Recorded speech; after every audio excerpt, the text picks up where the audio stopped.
I stood alone by my mother-in-law's hospital bed as she passed. Other rooms echoed with supportive families, mine stayed silent. No husband, no friends, no calls, not even a fake excuse. As the doctor marked the time, a nurse handed me her final letter. Inside were names, a key, and one chilling instruction. The monitor flatlined at 3:42 p.m. on a Tuesday. Not with a dramatic beep like in the movies, but with a soft, continuous hum that seemed to stretch into infinity. I stood frozen, my hand still wrapped around Holly's cooling fingers, realizing I was now the only living person in the room. My mother-in-law had just taken her final breath, and I was completely alone. "Mrs. Walsh? Are you all right?" A nurse appeared in the doorway, clipboard pressed against her chest. Her eyes held the practiced sympathy of someone who witnesses death daily but still hasn't become numb to it. I nodded mechanically, my throat too tight for words. The hallway behind her buzzed with life. Family members hugging doctors, children clutching balloons for recovering parents, elderly couples holding hands in waiting room chairs. And here I stood, in a bubble of silence that no one had bothered to penetrate. I called them again. I finally managed, my voice embarrassingly small. My husband and his sister. They said they were coming. The nurse's expression softened with understanding. She'd been here the past 3 days while I maintained my vigil. She'd seen me make those calls, leave those messages, send those increasingly desperate texts. She'd witnessed the empty doorway each time I looked up hopefully at the sound of footsteps. "Some people struggle with goodbyes," she offered kindly. But we both knew this wasn't about struggling. This was about choosing not to be present. Through the wall, I could hear the faint sounds of celebration from the next room. Someone was going home today. The contrast made my isolation feel like a physical weight on my chest. I should call the funeral home," I mumbled, reaching for my phone. 3 missed calls from work. None from Travis or Stella. "The doctor will handle the paperwork first," the nurse explained, gently guiding me to sit in the chair I'd barely left for 72 hours. "And there's something else. Holly left this for you." From her pocket she produced a sealed envelope, slightly wrinkled at the corners. My name was written on it in Holly's distinctive handwriting, sharp, angled letters that somehow remained elegant despite her illness. "She made me promise to give it to you only after she was gone," the nurse explained. She was quite insistent. My fingers trembled as I accepted it. In the 3 years I'd been married to Travis, Holly had always been polite but distant. We weren't close confidants sharing secrets. What could she possibly have to tell me that couldn't be said while she was alive? I broke the seal carefully and pulled out a single sheet of paper. Inside was a key taped to the top of the page, old and slightly rusted. Below it, an address I didn't recognize and a single line of text that made my blood run cold. "They never loved me. Now they will learn what it means to be forgotten." "Is everything okay?" the nurse asked, noticing my expression. "Yes," I lied, quickly folding the paper. "Just some final thoughts." After signing the necessary forms and collecting Holly's meager personal effects, a nightgown, reading glasses, and a worn paperback, I walked out of the hospital in a daze. The late afternoon sun seemed inappropriately bright. In the parking lot, families helped patients into cars, some with balloons or flowers, others with new babies. Normal life continuing while mine felt suspended. I sat in my car for 20 minutes before I could bring myself to turn the key. During those moments, I replayed Holly's final weeks in my mind. Her increasing withdrawal, the long silences punctuated by cryptic comments I'd attributed to medication. The way she would stare at me sometimes when she thought I wasn't looking, as though trying to memorize my face. Or perhaps, I realized now, as though she was making a decision. The drive home felt surreal.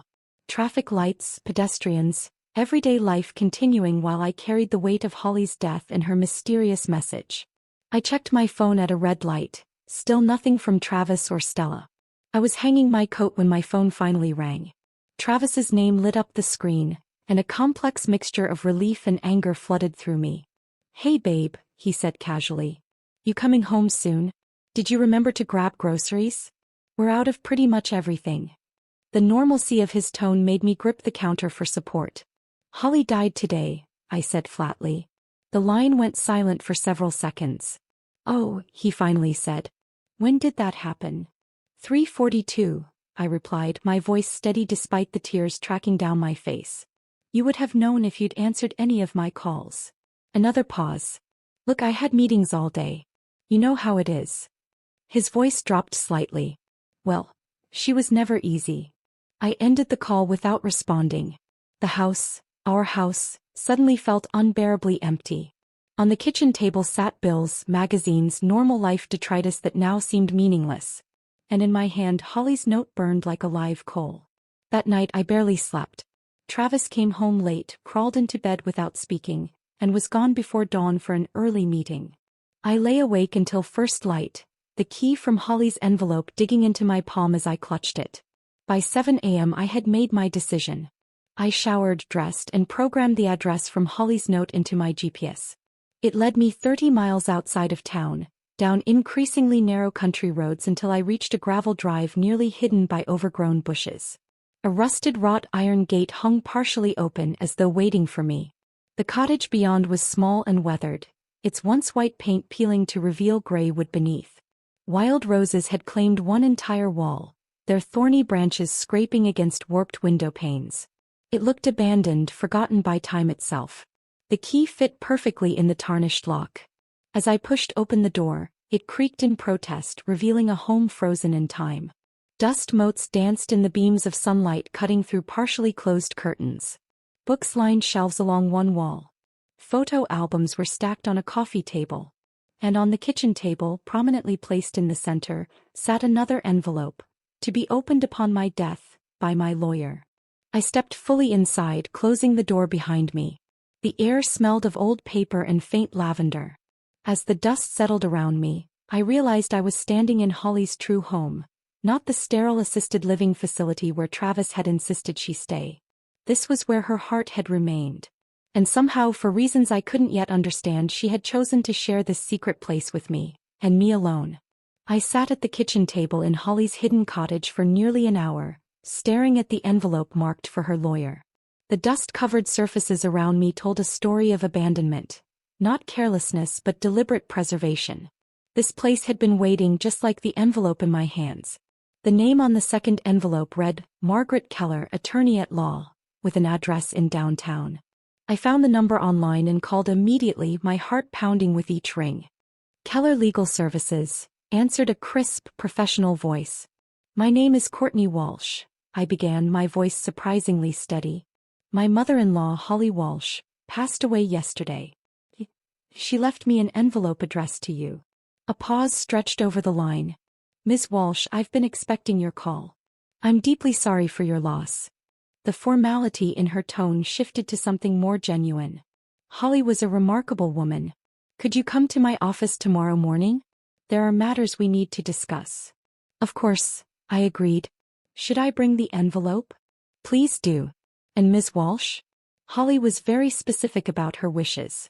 She requested that all named beneficiaries be present for the reading of her will.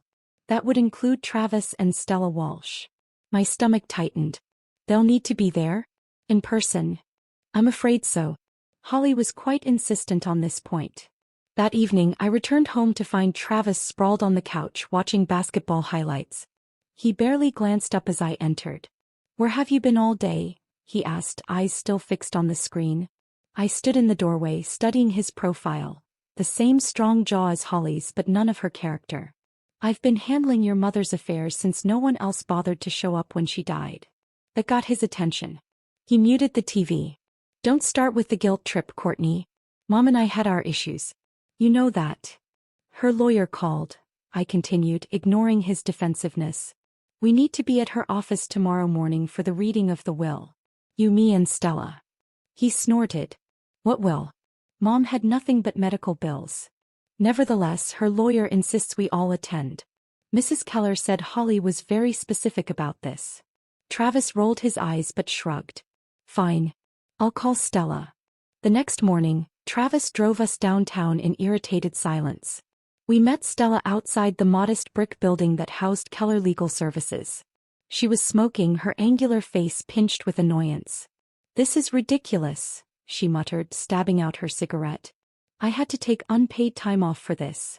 We entered the building together. A family only in the most technical sense. Mrs. Keller's office was small but immaculate. walnut furniture, law books, and a single orchid on the windowsill. The lawyer herself matched her surroundings, silver-haired, impeccably dressed, with shrewd eyes that seemed to evaluate us instantly. Two older women were already seated in the visitor chairs. Diane and Eleanor, friends from Holly's church whom I'd met at holiday gatherings years ago. They nodded politely but seemed as confused about their presence as we were. "Thank you all for coming," Mrs. Keller began once we were seated. "As Holly's legal representative for the past 15 years, I've been entrusted with executing her final wishes." Travis checked his watch pointedly. Stella tapped her foot, arms crossed defensively across her chest. "Let's proceed," Mrs. Keller continued, slipping on reading glasses and opening a leather portfolio. "This is the last will and testament of Holly Elizabeth Walsh, revised and notarized 2 months ago." She began reading the formal language of the document. Travis and Stella exchanged bored glances. Diane and Eleanor sat respectfully attentive. I clutched my purse, inside which rested both envelopes Holly had left for me. "Moving to the distribution of assets," Mrs. Keller continued. "To my son Travis Walsh." Travis straightened slightly. "I leave my forgiveness, though you have not earned it." The room went silent. Stella's foot stopped tapping. "To my daughter Stella Walsh I leave my wedding band which you once admired. May it remind you that promises should be kept." Stella's face flushed crimson. "To my friends Diane Mercer and Eleanor Thompson, I leave my gratitude for the kindness you showed in my final year, and a sum of $5,000 each." The two women exchanged surprised glances. "And to my daughter-in-law, Courtney Walsh, I leave the entirety of my remaining estate, including my primary residence at 47 Willow Lane, all bank accounts, investment portfolios, insurance policies, and personal possessions." The silence cracked. "What?" Stella's voice sliced through the room. "That's absurd." Travis leapt to his feet. "There must be some mistake. Courtney barely knew my mother." Mrs. Keller remained utterly composed. "There is no mistake. Holly was of sound mind when she made these changes." "Changes?" Travis demanded. "What changes?" "When your mother revised her will on March 15th of this year, shortly after receiving her terminal diagnosis." Travis turned to me, his face contorted with suspicion. "You knew about this, didn't you? What did you do, manipulate her while she was drugged up? Take advantage of her confusion?" "I had no idea," I whispered, genuinely shocked. Then a memory surfaced. "She asked me to drive her to an appointment downtown in March. She said it was for her medication plan. I waited in the car. I never knew." "How convenient," Stella spat. "The devoted daughter-in-law act worked perfectly, didn't it? Well, we'll contest this. Mom wasn't in her right mind." Mrs. Keller cleared her throat. "I anticipated this reaction. Holly did as well." She slid a document across the table. "This is a psychiatric evaluation performed 1 week before Holly changed her will, certifying her mental competency. She also recorded a video statement explaining her decisions, which will be provided to the court if necessary." Travis's face had gone pale. "How much?" he asked hoarsely. "How much did she leave?" Mrs. Keller glanced at me. "The cottage alone is worth approximately $300,000. There are investment accounts totaling just over $270,000, and insurance policies worth $150,000. Holly lived modestly but invested wisely." Diane and Eleanor were staring at me with a mixture of surprise and something else. Respect, perhaps. Or vindication.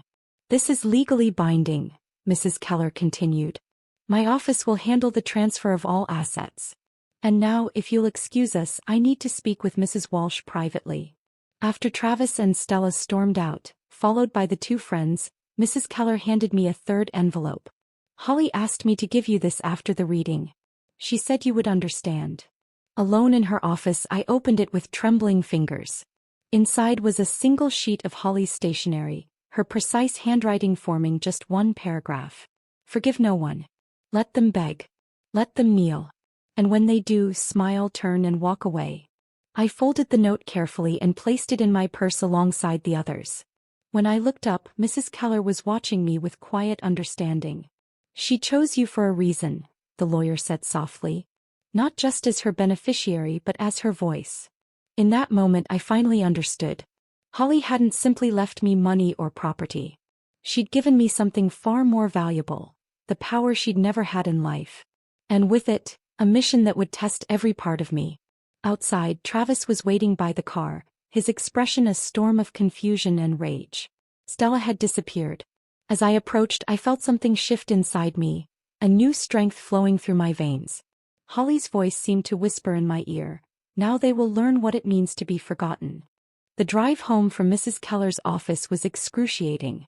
Travis white-knuckled the steering wheel, his jaw clenched so tight I could see a muscle twitching beneath his skin.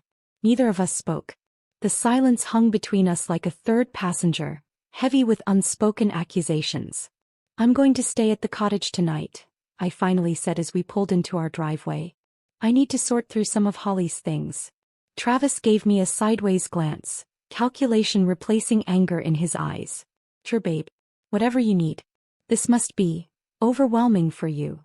The sudden shift in his tone made my skin crawl. I gathered an overnight bag without another word and drove back to Holly's secret home. My home now, according to the will. The cottage felt different in the gathering twilight. Less abandoned, more expectant.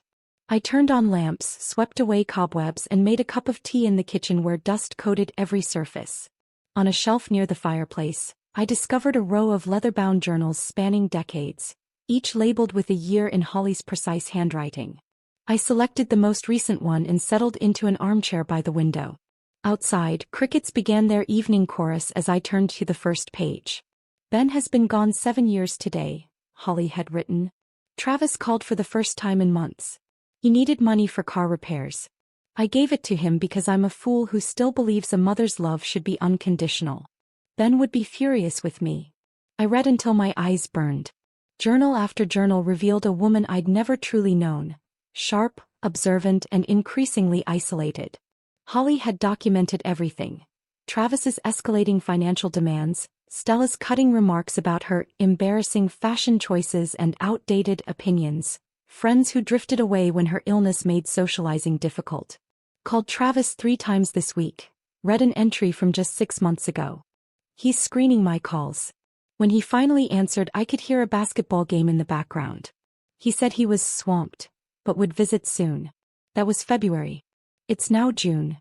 Most heartbreaking were her descriptions of holidays spent alone. "Made a small turkey anyway. Set the table for 4 out of habit, though I knew no one would come." Stella texted, "They're spending Christmas with her boyfriend's family in Vermont. Travis didn't even bother with an excuse this year." I slept fitfully that night, Holly's words echoing in my dreams. The next morning, I discovered a wooden chest tucked under the bed in the main bedroom. Inside were bundles of letters tied with faded ribbon, correspondence between Holly and Ben spanning their 40-year marriage. One letter, dated just weeks before Ben's death, struck me particularly. "My dearest Holly," Ben had written in shaky script. "The doctor says I don't have much time, so I need to say what matters. Our children have become strangers to us, not in one dramatic moment, but in 1,000 small betrayals. You'll want to leave them everything because that's what mothers do. Don't reward those who abandoned us in our hour of need. Remember what we built together, Holly. Do what's right even if it's hard. Even if it breaks your heart." I carefully returned the letter to its envelope, understanding now the seeds of Holly's final decision. These weren't the bitter actions of a vindictive old woman. They were the considered choices of someone who had finally recognized a painful truth. Some ties, even blood ties, aren't worth preserving when they've been stretched beyond recognition. My phone buzzed with Travis's name on the screen. I hesitated before answering. "Hey," he said, his voice unnaturally cheerful. "Just checking on you. I made your favorite pasta for dinner if you want to come home." "I'll be staying here another night," I replied. "There's a lot to go through." "No problem," he said smoothly. "I was thinking, why don't we take a weekend trip soon? Just us like the old days. We could use some time to reconnect after everything that's happened." My stomach churned at his transparent attempt. "Maybe," I said noncommittally. "I'll let you know." For the next week, Travis's metamorphosis was both fascinating and repulsive to watch. He called daily with solicitous questions about my well-being. He cleaned the house, cooked elaborate meals on the nights I came home, even bought me flowers. The performance was flawless but hollow. His eyes remained calculating, watching for any sign his strategy was working. Then the court summons arrived. Petition to contest validity of will, the document proclaimed in bold type. Stella had filed a formal challenge, claiming Holly had been of unsound mind and subject to undue influence. The allegations painted me as a manipulative opportunist who had isolated Holly and poisoned her against her family. I called Mrs. Keller immediately, my hands shaking. "I expected this," she said calmly. Stella consulted 3 different attorneys before finding one desperate enough to take her case. "Don't worry." Holly anticipated this reaction and prepared extensively. 2 days before the hearing, Mrs. Keller invited me to her office to review their strategy. She placed a small digital recorder on her desk. "Holly made these recordings during her final months," she explained. "With her full knowledge and consent." She pressed play. Holly's voice, thinner than I remembered but clear and articulate, filled the room. "My daughter Stella visited today for the first time in 8 months. She spent 12 minutes complaining about her job, 20 minutes scrolling through her phone, and left when I mentioned my latest scan results. She asked if she could borrow my mother's diamond earrings. I said no. She called me selfish." Mrs. Keller stopped the recording. "There are dozens more like this." Holly was documenting their behavior long before she changed her will. Combined with her psychiatric evaluation and her doctor's testimony, Stella doesn't have a case. The courtroom was small and airless. Stella sat with her attorney, a nervous man with thinning hair who kept shuffling his papers. Travis sat directly behind them, separate but clearly aligned. When I entered with Mrs. Keller, his expression briefly cracked to reveal naked hostility before smoothing back into concerned neutrality. The hearing lasted less than an hour. The judge listened impassively as Stella's attorney presented their flimsy case. When it was Mrs. Keller's turn, she methodically dismantled each accusation with documentation, medical testimony, and finally Holly's recordings. The judge dismissed the challenge, ordering Stella to pay court costs. The aftermath was swift and unexpected. The local paper ran a small story about the case. People talked. Stella's friends began making excuses to cancel plans. The boutique where she worked part-time asked her to take some time off until things settle. Her boyfriend stopped appearing in her social media posts. Travis's carefully constructed facade crumbled that night. When I returned home to pack more of my belongings, he was waiting, a half-empty whiskey glass in his hand. "Happy now?" he snarled, all pretense gone. "You've turned my own mother against me from beyond the grave." "Holly did that all by herself," I replied quietly. "She just needed someone to witness it." "You think you're so smart," he hissed, stepping closer. "Played the perfect daughter-in-law while plotting to steal everything." In that moment I saw Travis clearly, not as my husband or even as Holly's son, but as the selfish, entitled man both women had eventually recognized. The revelation wasn't dramatic. It was simply the final piece clicking into place. "I'll be moving to the cottage permanently," I said, stepping around him. "You can keep this house for now. We'll discuss divorce terms through our attorneys." "Divorce?" His face contorted with genuine shock. "You can't be serious. After everything I've done for you?" The question hung in the air between us, so absurd I almost laughed. Instead, I walked upstairs to pack Holly's words from her letter echoing in my mind. "Forgive no one. Let them beg. Let them kneel." The cottage became my sanctuary during the divorce proceedings. I spent my days sorting through Holly's belongings, discovering new facets of her life with each box and drawer I explored. At night, I slept in her bedroom, oddly comforted by the faded floral wallpaper and the soft ticking of the grandfather clock in the hallway. 3 weeks after I'd moved out of our house, Travis appeared on the cottage doorstep. The confident swagger was gone, replaced by a carefully constructed humility that didn't reach his eyes. He stood with his hands in his pockets, shoulders slightly hunched. "Can we talk?" he asked, trying to peer around me into the cottage. I stepped outside rather than inviting him in, closing the door firmly behind me. Holly's space wasn't for him to invade. "The bank called," he said after an awkward silence. "They're questioning some of the business loans. Without Mom's co-signing power." He trailed off, eyes fixed on a point just past my shoulder. "And?" I prompted, refusing to make this easier for him. "I'm in a tight spot, Court. Just until things stabilize." $5,000 would cover this month's mortgage and the car payment. I studied his face, the face I'd woken up beside for 3 years, thinking I knew the person behind it. Your mother left everything to me, I replied evenly. You left her with nothing. I'm just following her wishes. His carefully constructed facade cracked. She's dead. What does it matter to her now? This isn't about Mom anymore. This is about you being vindictive. No, Travis. This is about consequences. Holly saw you clearly in the end, and now so do I. As he stormed back to his car, I felt no satisfaction, only a quiet certainty that I was honoring Holly's final request. Stella came next, not in person but through a frantic voicemail left at 2 a.m.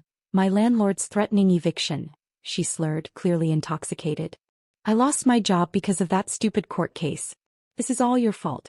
The least you could do is help me out. I deleted the message without responding. The cottage itself seemed to have opinions about my choices. Each time I refused their entreaties, the ancient floorboards would creak in what felt like approval. As spring progressed into summer, I began transforming the space, guided by entries from Holly's journals. Always wanted this place to be filled with conversation and laughter, she'd written once. Ben and I dreamed of hosting gatherings for our friends for the community. Then life got in the way and somehow it never happened. I hired local contractors to repair the sagging porch and update the plumbing. I painted walls in warm, welcoming colors and replaced the threadbare carpets with polished hardwood. The final touch was a hand-carved wooden sign above the front door, Holly's Haven. Mrs. Keller helped me establish a non-profit foundation with a portion of Holly's investments. We opened the doors on what would have been Holly's 73rd birthday, offering the community a place for grief support groups, elder companionship programs and weekly community dinners. Holly would have loved this, Diane said, her eyes damp as she toured the renovated space. She'd become a regular visitor during the renovation process, sharing stories about Holly that painted a vivid picture of the woman before loneliness and illness had dulled her spirit.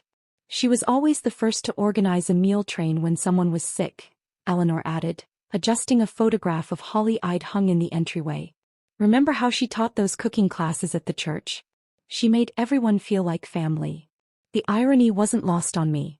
Holly had created family connections with virtual strangers while her own children had abandoned her. But through the foundation's work, a new narrative emerged. People in town began speaking of Holly differently. No longer the reclusive old woman who died alone, but the generous spirit whose legacy was bringing the community together. 6 months after Holly's death, Travis made his most calculated move. He invited me to lunch at our old favorite restaurant, an intimate Italian place where we'd celebrated anniversaries and birthdays. He arrived early, securing our usual table by the window. When I sat down, he immediately reached for my hands across the table. I've been doing a lot of thinking, he began, his voice low and earnest. A lot of soul-searching. I wasn't the husband you deserved. I wasn't the son my mother needed. I slipped my hands from his grasp, watching him carefully. I want us to start over, Court. Renew our vows, rebuild what we had. He pulled a small velvet box from his pocket and placed it between us. I found Mom's engagement ring in her things before. Well, before everything happened. She would have wanted you to have it. The lie was so blatant it almost took my breath away. Holly's engagement ring was locked in my jewelry box at the cottage, one of the few personal items she'd kept with her at the assisted living facility, and which had been returned to me with her effects. That's not her ring, Travis, I said quietly. His composure faltered momentarily before he recovered. Well, it's similar. The point is, I want to make things right. Meet me at Riverside Park this weekend. We can talk about our future. I agreed, more curious than conflicted about what he might try next. The park was ablaze with autumn colors when I arrived on Saturday. Travis waited by the stone bridge where he'd proposed 3 years earlier, his theatrical sense of symmetry on full display. He'd even brought champagne and 2 flutes. You came, he said, unable to hide his surprise and relief. I did. I reached into my bag and pulled out a manila envelope. I brought something for you as well. His face brightened as he reached for it, doubtless expecting some sign of capitulation. Instead, he found divorce papers already signed by me. What is this? He demanded, though the answer was clearly spelled out on the first page. Exactly what it looks like. You made your choices long ago, Travis. Now I'm making mine. You can't do this, he sputtered. After everything I've done to make things right. You haven't done anything to make things right, I corrected him. You've done everything to get your hands on Holly's money. There's a difference. He ripped the papers in half, a childish gesture that changed nothing. My attorney had the originals. This isn't over, he threatened, storming away. But it was. 2 days later, an email arrived from Stella. Gone was the entitled anger of her earlier communications. In its place was a carefully crafted apology and a heartfelt plea for assistance. I've hit rock bottom, she wrote. I know I don't deserve your help, but I'm desperate. Even a small loan would make a difference right now. I considered her words for a long time, remembering Holly's final letter. Then I scanned that letter and attached it to my reply. Nothing more, nothing less. Forgive no one. Let them beg. Let them kneel. And when they do, smile, turn and walk away. I blocked her email address immediately afterward. That evening I walked through Holly's Haven after everyone had gone home. The rooms still held echoes of the day's conversations, elderly neighbors sharing stories over tea, a young widow finding solace in a support group, children laughing during an after-school program. For the first time since Holly's death, I felt a genuine sense of peace wash over me. I wasn't just someone's wife anymore. I wasn't just someone's daughter-in-law. I was a woman standing on my own, carrying forward the legacy of another woman who had been wronged, and who had refused to die quietly. I ran my fingers along the spines of Holly's journals, now displayed on a special shelf in the community room. I understand now, I whispered to the empty room. This is what you wanted all along. 1 year passed like turning pages in one of Holly's journals, sometimes slowly, sometimes in a blur of activity, but each day adding to a story that was still being written. Holly's Haven flourished beyond my wildest expectations. What had begun as a modest community space now buzzed with daily activities. Monday afternoon art classes for seniors. Tuesday evening grief support circles. Wednesday community dinners where strangers became friends over homemade lasagna and apple pie.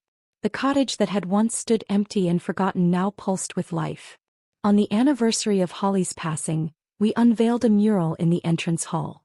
The local artist had worked from photographs I'd found in Holly's albums.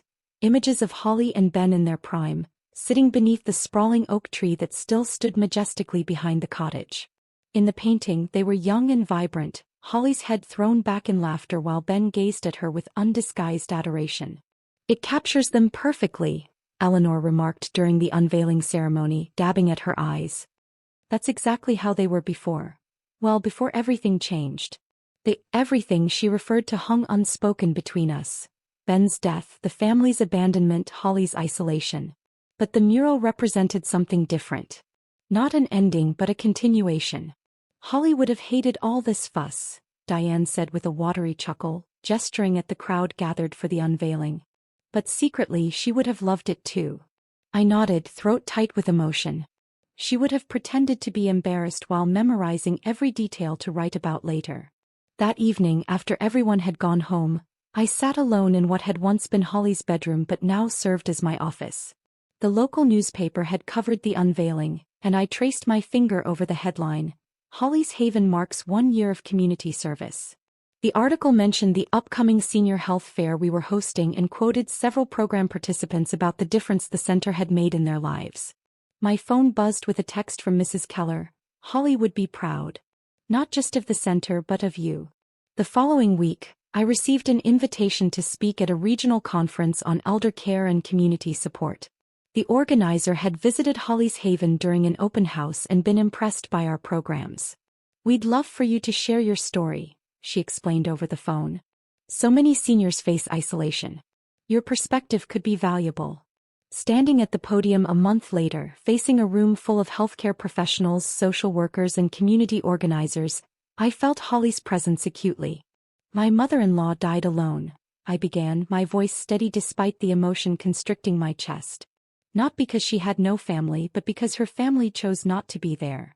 I shared Holly's story, sanitized of the more painful details, her name changed to protect what little privacy remained, focusing instead on the insidious nature of elder isolation. How it happens not in dramatic moments but in a series of small betrayals. Missed phone calls, postponed visits, dismissive responses. The community center we've created isn't just about activities or services, I explained. It's about bearing witness to each other's lives.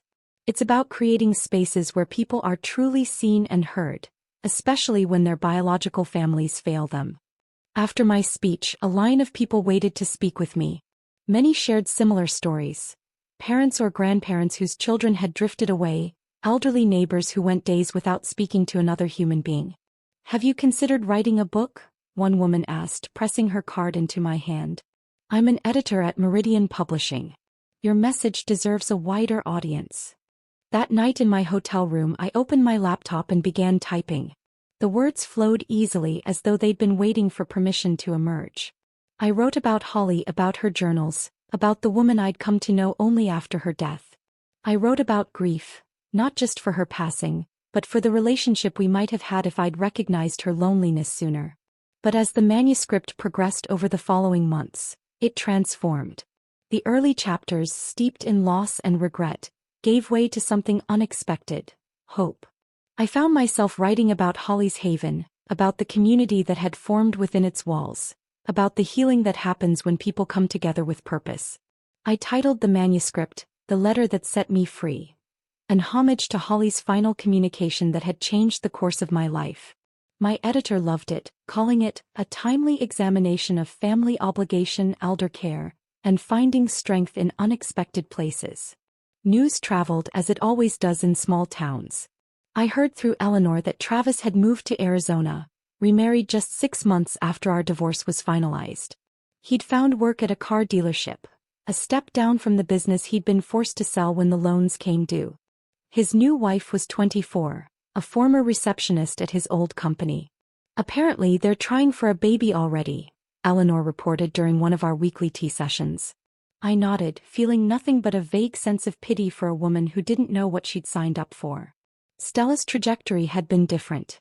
According to town gossip, she'd taken a night shift at the 24-hour diner on the highway, serving truckers and insomniacs. Diane had seen her there once. Thinner, paler, her customary sharp tongue notably absent. "She looked right through me," Diane said. "Wouldn't even meet my eyes when she brought the coffee." I never responded to these updates, never expressed satisfaction or regret. Holly's final instruction, "Smile, turn and walk away," had become my mantra. Not out of cruelty or vengeance, but from the quiet certainty that some bridges once burned should stay that way. The book was published in spring, coinciding with the 2nd anniversary of Holly's Haven. The launch event, held in the center's community room, drew a surprisingly large crowd. As I signed copies and accepted congratulations, I couldn't help but think of how differently things might have gone if Holly had been surrounded by even a fraction of this support during her final days. Later that evening, after the caterers had packed up and the last guest had departed, I walked out to the massive oak tree behind the cottage. Its branches stretched toward the darkening sky, leaves rustling in the gentle breeze. At its base, I placed a bouquet of wildflowers, the same variety that had grown in Holly's garden when she and Ben first bought this land. "You were never forgotten," I whispered, resting my palm against the rough bark. "And now neither am I." The breeze picked up, sending petals dancing around my feet. In that moment I felt a profound sense of completion. The past, with all its pain and betrayal, remained where it belonged, behind me. The future stretched ahead, built not on the shaky foundation of family obligation, but on the solid ground of truth, respect, and quiet strength. Holly's final gift hadn't been the money or the property. It had been permission to define myself on my own terms. To recognize toxic relationships and walk away from them without guilt. To build something meaningful from the ashes of disappointment. As twilight deepened into night, I made my way back to the cottage, to the home that had become both sanctuary and mission. Tomorrow would bring new visitors to Holly's Haven. New stories. New connections. The work would continue, evolving in ways even Holly couldn't have imagined. And somewhere I liked to think she was watching. Not with bitterness or regret, but with the quiet satisfaction of a woman whose final act of defiance had created ripples of change far beyond her own life. That, I decided, was the true meaning of legacy. Not what you leave behind, but what grows from the seeds you plant. Holly had planted seeds of truth in the barren soil of betrayal. And against all odds, something beautiful had blossomed. If this jaw-dropping inheritance surprise had you gasping, smash that like button right now. My favorite part was when Courtney handed Travis the divorce papers at the same park where he once proposed. Talk about poetic justice. What was your favorite moment? Drop it in the comments below. Don't miss more powerful stories of standing your ground. Subscribe and hit that notification bell so you never miss an upload.